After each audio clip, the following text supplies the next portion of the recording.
السلام عليكم الإخوان والأخوات. جبت لكم التسجيل كامل أو المؤتمر الصحفي كامل ديال السفير عمر هلال من الأول حتى الآخر، في التدخل ديالو بالفرنسية، ولكن راه جاوب على بعض الأسئلة بالعربية. هذوك اللقطات اللي كتشوفوهم ربما متفرقين في التيك توك أو في يوتيوب مجموعين كاملين في هذا الفيديو، كاين الفرنسية وكاين العربية وكاين حتى بالإنجليزية. دونك كنتمنى ان الفيديو اللي مهتم يسمع الحوار كامل او مباشره ينتقل عبر الفيديو. ما تنساش دير لايك ودير اشتراك، والى اللقاء في فرصه قادمه ان شاء الله. تبارك الله عليكم. Good morning, friends. I have your question. Mesdames et messieurs, le Conseil de sécurité vient d'adopter ce matin par 13 voix pour et 2 abstentions sa résolution 2054 relative du Sahara marocain, prorogeant le mandat de la MINUSMA. Cette nouvelle résolution réaffirme la position constante du Conseil de sécurité et à travers lui la communauté internationale, selon laquelle la solution à ce différend régional doit être politique, réaliste, pragmatique, durable et basée sur le compromis. Cette corroboration de la position du Conseil de sécurité, qui ne souffre d'aucune ambiguïté, rejoint la conviction du secrétaire général des Nations Unies dans son dernier rapport au Conseil de sécurité, en appelant à ce que le règlement de cette question se base sur les résolutions du Conseil de sécurité. Par ailleurs, la 2654 consacre de manière irréversible, à l'instar des résolutions du Conseil depuis 2007, la prééminence, la crédibilité et le sérieux de l'initiative d'autonomie marocaine en tant que seule et unique solution à ce différend régional dans le cadre de la souveraineté et de l'intégrité du royaume. En ce faisant, le Conseil de sécurité a conforté le soutien massif de la communauté internationale en faveur de l'initiative d'autonomie marocaine. Ce soutien s'est traduit par l'expression d'appui fort et clair et officiel de plus de 90 pays en sa faveur et surtout l'ouverture par 30 autres pays de consulats généraux à Laayoune et à Dakhla en confirmation de la marocanité du Sahara. S'agissant de l'Algérie, le Conseil de sécurité a scellé une fois de plus son statut de partie prenante principale en lui enjoignant de coopérer et de s'engager avec le secrétaire général des Nations Unies dans le cadre du processus des tables rondes dans un esprit de compromis et de réalisme, et ce jusqu'à l'aboutissement de ce processus. En outre, le Conseil de sécurité a félicité le Royaume pour ses efforts et ses réalisations dans la promotion et la protection des droits de l'homme dans ces provinces sahariennes. Enfin, et comme vous l'avez sûrement remarqué, la 2654 n'est pas une résolution bis repetita des textes des années précédentes. C'est une résolution qui se distingue par 4 nouvelles dispositions que le Conseil de sécurité considère comme étant fondamentales pour le processus politique. En l'occurrence, 1. Le Conseil de sécurité demande à l'Algérie en tant que partie prenante dans ce conflit de développer et d'exposer sa position sur la question du Sahara afin d'avancer vers la solution de ce problème. Cette demande rejoint l'appel du secrétaire général aux 4 parties, l'Algérie compris, bien évidemment, dans son dernier rapport au Conseil de sécurité, en leur demandant de faire preuve de flexibilité, de réalisme et de s'abstenir de toute condition préalable à ce procès. 2. Le Conseil de sécurité tense le groupe séparatiste armé Polisario de mettre fin à ses obstructions à la liberté de mouvement de la MINUSMA dans sa zone de mission et de cesser ces obstacles à la circulation des convois et l'approvisionnement de ces observateurs. Ces actes irresponsables suscitent, comme vous pouvez le comprendre, les plus vives préoccupations des membres du Conseil de sécurité à cet égard. 3. Le Conseil de sécurité demande aux organisations humanitaires internationales de s'assurer que l'acheminement de l'assistance alimentaire aux populations séquestrées des camps de Tindouf soit effectué conformément aux bonnes pratiques des Nations Unies. En ce faisant, le Conseil de sécurité a estimé important d'insister sur cette exigence afin que cesse le détournement de l'assistance humanitaire par le groupe séparatiste armé le Polisario et le Croissant Rouge algérien. Détournement confirmé par ailleurs dans plusieurs rapports du Haut Commissariat, le Bureau des fraudes de l'Union européenne et plusieurs ONG humanitaires. 4. Dernièrement, le Conseil de sécurité demande à ce que tous les efforts soient entrepris afin de procéder à l'enregistrement des populations des camps de Tindouf. Cette demande insistante traduit l'exaspération du Conseil de sécurité à l'égard du refus du pays hôte, l'Algérie, de permettre au Haut Commissariat de procéder à l'enregistrement de ces populations. Et ce refus, je voudrais le rappeler, dure depuis près d'un quart de siècle. Ceci dit, je suis à votre disposition. Maintenant, please, I will give you the text in in English. Don't worry. The full text will be sent to you in English. Y a-t-il une société civile dans les camps réfugiés? C'est une question fort pertinente. Mais avant de répondre à cette question, je voudrais juste dire que normalement, une société civile est une association de personnes qui sont unies par des valeurs, par des principes universels et qui ont soit dans le domaine social, culturel, économique, protection de l'enfance, scolarisation. Or, comme vous le savez, Tindouf sont des camps de réfugiés, là où les populations sont séquestrées. Et c'est la première fois que nous entendons qu'il y a une société civile dans les camps de Tindouf. Cette question, nous l'avons soulevée avec le secrétariat en faisant le parallèle avec ce qui s'est passé à Tindouf et dans les autres camps de réfugiés dans le monde. Dans aucun camp de réfugiés dans le monde, il n'y a de société civile. Et lorsque nous avons discuté avec eux, nous leur avons apporté la preuve que Polisario interdit toute société. Et nous leur avons présenté les textes de soi-disant constitution de la chimérique République sahraoui qui dit expressément dans son article, si ma mémoire est bonne, 31, qu'il n'y a pas de société civile et que la société civile sera créée après l'utopique indépendance. Donc, maintenant, il n'y a que des organisations de masse derrière le Polisario. L'article 32 également confirme que c'est le Polisario qui représente les jeunes, qui représente les femmes et qui mobilise, qui galvanise la pensée. Il y a une négation de société civile dans ces camps. Le secrétariat, malheureusement, n'était pas au courant qu'il y avait des textes fondateurs, groupes séparatistes armés qui interdisent la société civile. Je voudrais juste conclure la question que même durant la guerre froide, les régimes autoritaires comme l'ex-URSS ou bien l'ex-RDA ou bien actuellement la République démocratique de Corée, dans leur constitution, ils disent qu'il y a la société civile, mais sur le terrain, il n'y a pas de société civile. Dans les camps de Tindouf, ils disent qu'il ne doit pas y avoir cette direction pire que les régimes autoritaires et que juste ils veulent présenter les jeunes qu'ils ont comme des personnes qui représentent la société civile. Je voudrais juste vous montrer lorsque la société civile soi-disant société civile avait reçu la délégation à Tindouf. Nous avons montré cette photo. Voilà Sidi Adda, fils de ministre. Bilal Habib Reka, fils de ministre. Ford Berry, fils de l'ancien interprète Polisario.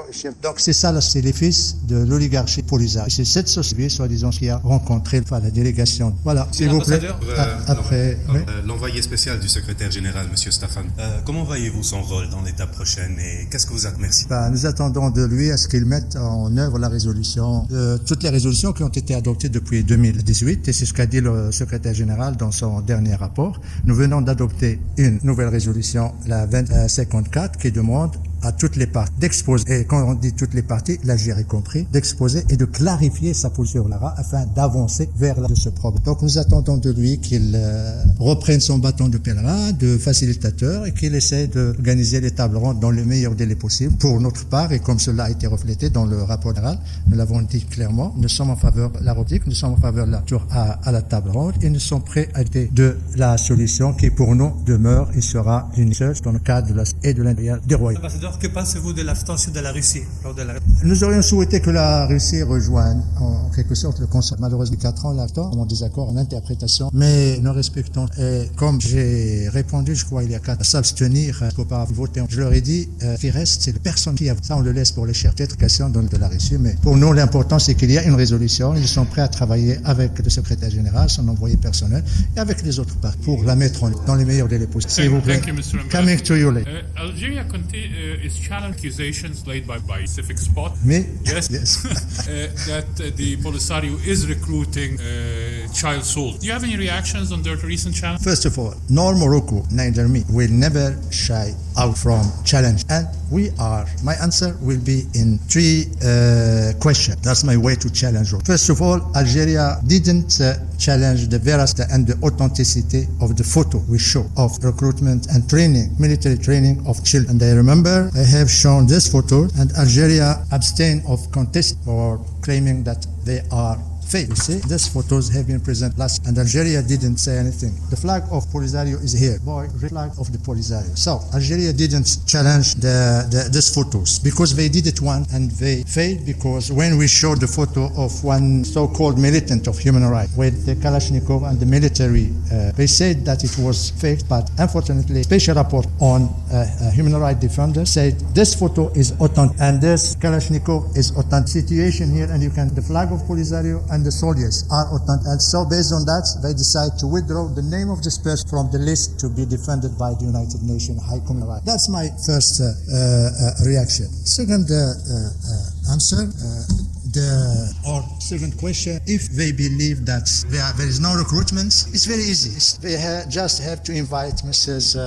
Gamba, Virginia Gamba, the personal representative of the Secretary General on Children and Armed Conflict, to visit the camps with a condition to meet her speaking with children and with their parents without the presence of any Polisario. Third question to Algeria, they have just to tell our children are in the world should know. And this will not be possible without a real registration and real census by the HCR. This is my way of challenging the challenge. Well, please, yes, my good friend from South Africa. Yes, welcome. Mike, your response to react Kenyan ambassador. Ambassador Kimani, following unfortunately progress has been limited. This resolution continues a gradual but note shift away from the mandate and will not assist the party just lasting and mutation. He raises concern further away from the self-determination Sahrawi and a I don't want to go in any polemic with my dear colleague Martin. All I say is that what the history will remind is the text. And this text is not different of the previous text that he voted in favor last. So I let him with his explanation. We took notes, but the important is that everybody is happy with this text and we will work on this new resolution. Yes, David, please. How is this resolution going progress when there really has been no substantive progress decade in solving the issue of West Sahara? I understand your impatience and your need for progress, and we share your concern, but I just want to remind you that there was progress under the facilitation of former President Horst Kohl. We had two very fruitful and positive and substantial roundtable. Why we had that? Because Algeria was around, had deep discussion on the autonomy, on the guarantee, on the need for Polisario to disarm and to accept, and also on the election, everything, all this. Unfortunately, he was obliged to quit because of personal reasons. Now we have full confidence in Mr. De Mistura leadership. He has the expertise, he has the experience of so many conflicts, more complex than ours, Afghanistan, Rwanda, Syria, and he benefits the confidence of the Secretary General and everybody here. And during the consultation, private consultation, press support to him and calling go forward and to start organizing the meetings. We hope that he will succeed in calling for another roundtable. And they will conclude on this. Why there is no progress? Because the main party, Algeria, refused to go back. We lost 1 year, Mr. Dim appointed, and since 1 year I was discussing and visiting Algeria twice, but they were saying no, they are not going back roundtable. He cannot, of course, oblige them, but this new resolution is an answer to the Algerian, and with the new call to Algeria develop and to clarify position to help going toward this. Let's hope that the wisdom will prevail in Algeria and we can come back to the round table, because there will be no solution without discussing all together and have a compromise on the increase. قائمة الدول التي تدعم جبهة كيزاريو في حق تقرير مصيرها طويلة وعريضة من جانب أمريكا الجنوبية إلى حتى أن جبهة كيزاريو عضو مؤسس في الاتحاد الإفريقي مثل العديد. الآن السؤال، لماذا خطاباتكم وتدخلون الجزائر حتى أنه اليوم في مداخلتكم ذكرتم الجزائر أكثر من ذكر جبهة بوليزاريو التي هي الطرف الآخر الأساسي؟ لماذا تخصيص اتهامات الجزائر؟ ممكن تتفضل تذكر اسمك وتمثل أي جهة؟ سكاي نيوز عربي، سكاي نيوز عربية تتكلم الجزائر، تدافع عن الجزائر الآن. هذا لا، ولكن أنت تمثل، لا عندك الحق. أخلاقيا أسأل أي سؤال. أخلاقيا سكاي نيوز هي التي تؤدي لك، تمام، هي التي تؤدي لك. أنا سوف أجاوب. لماذا تكلمت عن الجزائر؟ لأن الجزائر هي الدولة الوحيدة التي خلقت البوليزاريو وسلحتها، وهي التي غير هذه السنة يعني خصصت 6 ملايين دولار لللوبينج من أجل البوليزاريو. من أين تأتي شردمة البوليزاريو بأسلحتها؟ من تندوف. أين توجد الجمهورية المزعومة؟ في تندوف. أين يوجد كلية تاع البوليزاريو؟ في تندوف. من يؤدي الثمن ديال التذاكر تاعهم، الأوتيل تاعهم، الأسفار تاعهم، السيجارات بتاعهم؟ في تندوف. الجزائر هي التي خلقت البوليزاريو وهي التي تموله وهي التي أنت الآن تدافع عليه. وأنا جنوب افريقيا يقف هنا مع الدعم السياسي شيء. احنا لا نقول الجزائر ما عندهاش الحق تتكلم على تقرير المصير، فيش هذا مبدأ، كما نحن كذلك ندافع على تقرير المصير في جميع. ولكن لما الجزائر تؤدي ثمن الأسلحة، ثمن الأوتيلات، ثمن اللوبيات، ثمن المظاهرات في أوروبا، ثمن المجموعات الضغط، من يؤديها؟ الدولارات الجزائر. لذا نتوجه للجزائر. طبعا الدولة المستديرة تكل الدولة الجزائرية. الآن مجلس الأمن يطلب الجزائر أن توضح موقفها لكي نمشي سوا من أجل تسوية هذا الموضوع. شكرا. تفضل. Ça c'est grave. Les menaces Team Site des observateurs est une grave erreur de la part du police. C'est ce que les membres du Conseil de sécurité ont exprimé lors des conseils et c'est ce qui figure d'ailleurs. C'est un élément nouveau dans la nouvelle résolution qui demande au Polisario de cesser d'obstruer. Le Polisario recourt au chantage de la faim et de la Chine. Ça me rappelle en quelque sorte les groupes armés dans certains pays du Sahel. Ils commencent à faire des manœuvres pour empêcher la circulation des forces. Après, ils leur jettent des pierres. Après, ils mettent des bombes sur les routes. Après, nous avons des victimes des forces des nations. Le Polisario est près des erreurs que groupes extrémistes d'Al-Qaïda. S'agissant du Maroc, nous avons coupé des nations connaissent dans le rapport général et dans des échanges de lettres que nous avons fait de notre mieux pour assurer l'action et garantir la réapprobation de ces observateurs. Mais si peut-être vous avez également entendu que le représentant spécial du secrétaire général, Vanko, a menacé que si ces obstacles persistent, nous n'aurons d'autre choix que de retirer les team sites et les observateurs. Et si ces teams observateurs se retirent, ça va créer une nouvelle situation. Sur ce cas-là, le Royaume serait en droit de revenir à la situation juridiquement et spatial sur le terrain. Je voudrais ici vous remercier pour votre question que 3 jours avant le cessez-le-feu 80, Feu Sa Majesté a adressé une lettre au secrétaire pour l'informant que après le retrait des forces royales marocaines de la zone pour la remettre, un groupe de blindés est entré au Sahara. Il lui a signalé cette intrusion, lui a demandé de tout faire pour qu'il soit en responsabilité. Le Maroc n'a pas voulu à ce moment-là créer un problème à cause des gestes de bonne volonté. Si maintenant les Nations Unies se retirent, le Maroc serait en droit de reprendre les terres, ou plutôt la part qui a été remise à la MINUR. Et à ce moment-là, de toutes les façons, nous espérons que la sagesse là également l'emporterait, que le Polisario et l'Algérie pour que la MINUR fasse plus l'objet de tel chantage de la part. S'il vous plaît. Monsieur l'ambassadeur, les 2 questions. La première, le Polisario a annoncé qu'elle disposait de drones. Quelle est votre réaction? Deuxième. Je réponds comme ça reste clair. Donc, s'agissant de l'annonce par le Polisario qu'il dispose de drones, c'est un développement gravissime. J'espère que c'est juste la propagande, la désinformation, comme nous en avons l'habitude. Mais si cela s'avère vrai, je crois il y a 3 explications. Ça, c'était développement.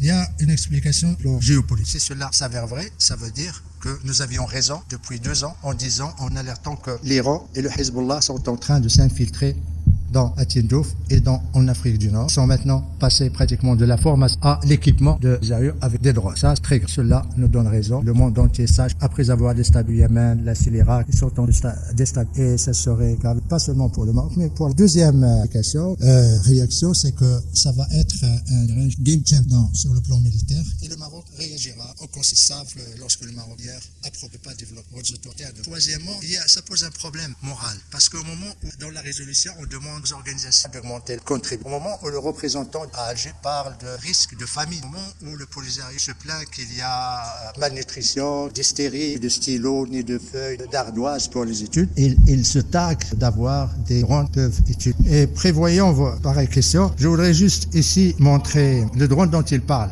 J'espère que c'est le bas de gamme des drones iraniens qui coûtent dans de 22 000 $. Ces drones, voilà qu'est-ce que ça acheter un drone égale des rations alimentaires pour 300 personnes pendant une année. Voilà le coût. La communauté internationale doit. Là, le coût d'un drone, c'est également des circuits pour 500 personnes pendant un an. Le coût d'un drone, c'est la scolarité annuelle pour 120 enfants. D'un côté, il y a ceux qui disent qu'il y a famine, qu'il y a mal. De l'autre côté, il y a ceux qui se targuent de disposer et de là qui nous disent, s'il vous plaît. Sa Majesté Mohamed VI, le roi, a déclaré le 20 août 2022 que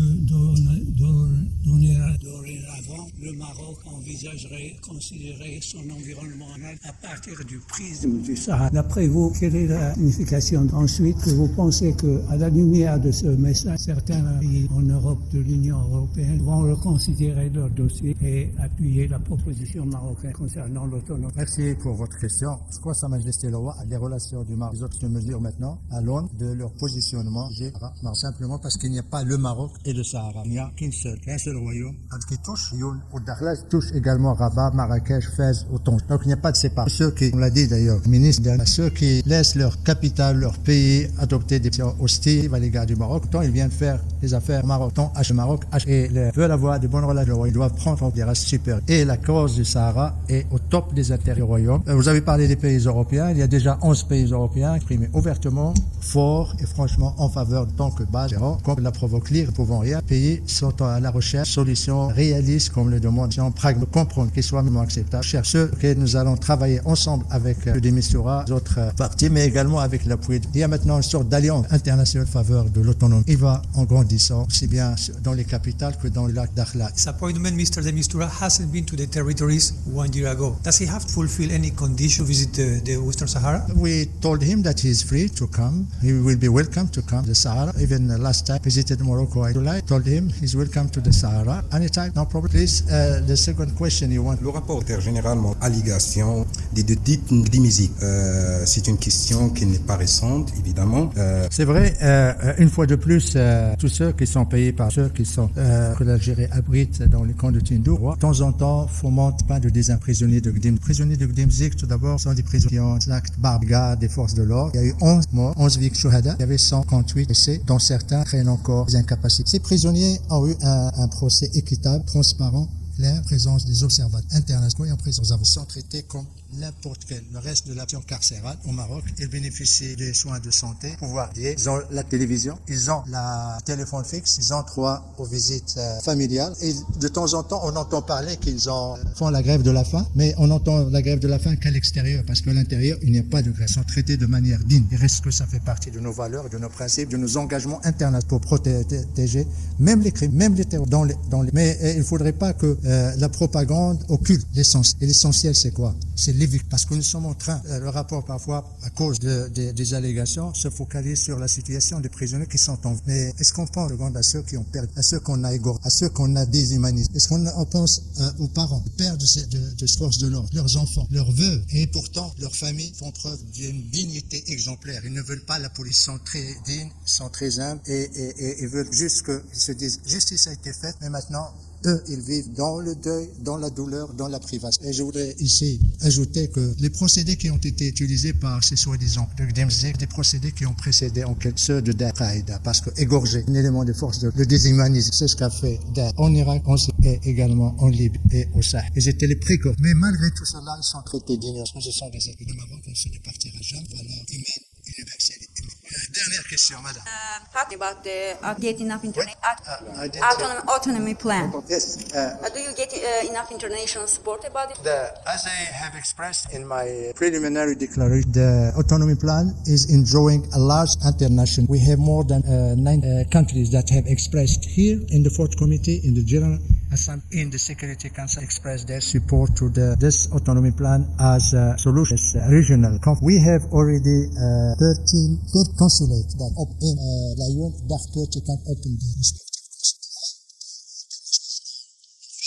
because it's the only way to solve this, based on compromise. Only way to avoid of hijacking the development of the region and the integration of the Maghreb. It's the only way to conciliate the neighboring country, Morocco and Algeria. And also because the autonomy plan, we should never forget, have been able to solve many conflicts all around the world. You know how many autonomy plans are implemented successfully in the world? 38 autonomy in 29 countries all around, and we are working well. They are bringing peace. They are bringing reconciliation. They are permitting people to manage their daily affairs. And the autonomy plan that Morocco is offering will have their own executive organ. They will have their own parliamentary institution. They will have their judiciary system. They will have ownership of the natural resources. They will have the protection of their cultural identity. So it's freedom